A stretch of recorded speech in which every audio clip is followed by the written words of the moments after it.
ভোর ভোর মা মেয়ে রেডি সুন্দরবন যাওয়ার জন্য। আমরা ক্যানিং থেকে নদীতে লঞ্চ ধরে নিয়েছি আর বৃষ্টিতে ভিজতে ভিজতে আমার তো উঠে গেছে, ভালোই লাগছিল।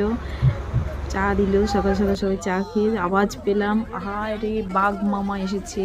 শুটে সবাই তো গেলাম হুড়মুড়িয়ে, মাই গড, ছবি তোলার ধুম লেগে গেছে। ভাবতেই পারিনি আমাদের সামনে এরকম বাঘ মামা এসে যাবে। নদী পার হচ্ছে, ওরা 2-3 জন ছিল, একজন বাচ্চা মনে হয়, ও পার হলো না, ওদিকে চলে গেল, আর 2জন সাঁতার দিয়ে ওপার থেকে এপারে আসছে।